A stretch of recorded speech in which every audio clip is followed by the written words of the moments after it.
Vadampeta BJP అధ్యక్షులు రాళ్లగూడెం రామకృష్ణారెడ్డి ఆకస్మిక మృతి పట్ల బీజేపీ నాయకులు నడికూడ యాదగిరి తీవ్ర దిగ్భ్రాంతిని ఆవేదన వ్యక్తం చేశారు. రామకృష్ణారెడ్డి మరణం పార్టీకి తీరని లోటని, ఒక చిచ్చర పిడుగు లాంటి ఉద్యమ కెరటాన్ని మరియు తన కుడి భుజాన్ని కోల్పోయానని ఆయన భావోద్వేగానికి లోనయ్యారు. రామకృష్ణారెడ్డి ఆత్మకు శాంతి చేకూరాలని కోరుకుంటూ ఆయన కుటుంబ సభ్యులకు నడికూడ యాదగిరి తన ప్రగాఢ సంతాపాన్ని తెలియజేశారు. పరస్పర చర్చల ద్వారానే యుద్ధ నివారణ సాధ్యమని కూడా భారత ప్రధానమంత్రి నరేంద్ర మోడీ స్పష్టం చేయడం జరిగింది. ముఖ్యంగా తాజాగా జరుగుతున్న 2 యుద్ధాల నేపథ్యంలోనే నరేంద్ర మోడీ ప్రత్యేకంగా దీనికి సంబంధించిన అంశాన్ని ప్రస్తావించడం జరిగింది. ఇది ఒక సున్నితమైన అంశమని, దీన్ని యుద్ధ నివారణకు సంబంధించి మరింతగా చొరవ ప్రదర్శించాల్సిన అవసరం ఎంతైనా ఉందని కూడా ఆయన స్పష్టమైతే చేశారు.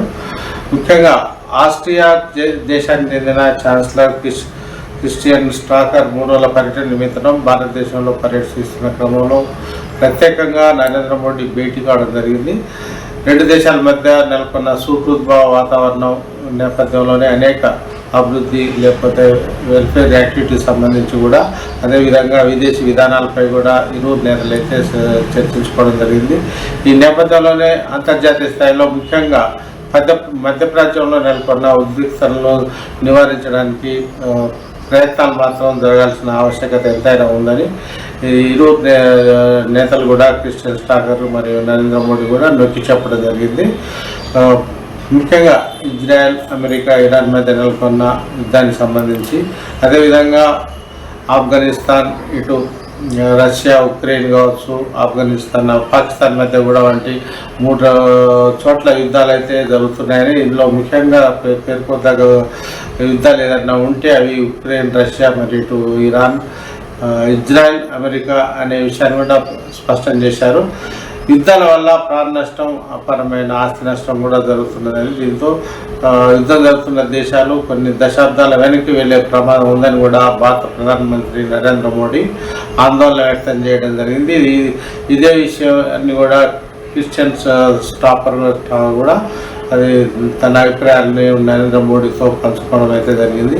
యుద్ధ నివారణకు ఎవరు ప్రయత్నాలు చేసినా కూడా మన 2 దేశాల మద్దతు మాత్రం సంపూర్ణంగా ఉంటుందని కూడా ఇరువురు నేతలు అయితే ప్రకటించారు. ముఖ్యంగా ఇటీవల కాలంలో అంతర్జాతీయ స్థాయిలో అనేక చట్టాల ఉల్లంఘన కావచ్చు, ఒక దేశంపై మరో దేశంపై దృష్టి పడడం కావచ్చు, ఆధిపత్య పోరు కావచ్చు, ముఖ్యంగా వ్యాప్తికి సంబంధించిన ఉనికి కావచ్చు, ఇలాంటి అనేక అంశాలు ప్రభావితం చేస్తున్న పరిస్థితి మనం చూస్తున్నామని ప్రకటించిన నరేంద్ర మోడీ, ఇది అవాంఛనీయ సంఘటనలకు దూరంగా పరస్పరం చర్చలు జరుపుకోవడానికి ఒక మధ్య మార్గంగా ఒక వ్యవస్థ అంతర్జాతీయ స్థాయిలో ఉండాల్సిన ఆవశ్యకత ఎంతైనా ఉందని కూడా స్పష్టం చేయడం అయితే జరిగింది. వాస్తవానికి ఇరాన్కు అమెరికా, ఇజ్రాయెల్ మీద ఒక దఫా జరిగిన చర్చలు వైఫల్యం చెందడం పట్ల ఆయన ఆందోళన వ్యక్తం చేశారు.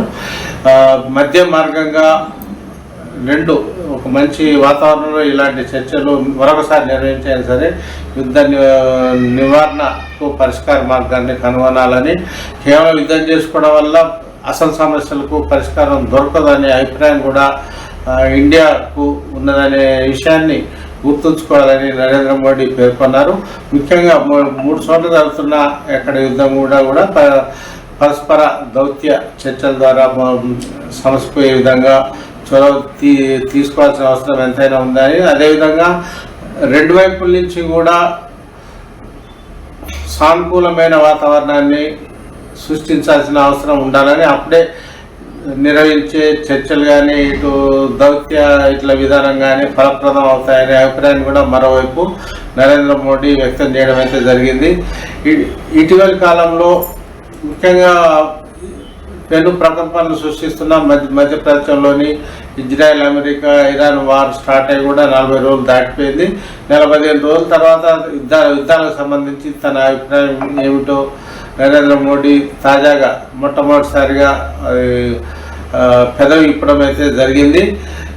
ముఖ్యంగా వివాదాలకు వెళ్లకుండా అది సామరస్యపూర్వకమైన విధానాలే తమకు శ్రేయస్కరమని తరచుగా ప్రకటించే నరేంద్ర మోడీ కూడా అంతర్జాతీయ స్థాయిలో అటు గ్యాస్ కావచ్చు, ఇటు మన పెట్రోల్ డీజిల్ సంబంధించిన ఉత్పత్తులు కావచ్చు, అన్ని మనం మధ్య ప్రాచ్యంలో ముఖ్యంగా గల్ఫ్ దేశాలపై ఆధారపడుతున్న క్రమంలోనే ఏ దేశంతో కూడా మనకు వైరం ఉండకూడదనే ఒక విశాలమైన దృక్పథంతో నరేంద్ర మోడీ ఈ ప్రకటనను చేశారని మనం భావించవచ్చు.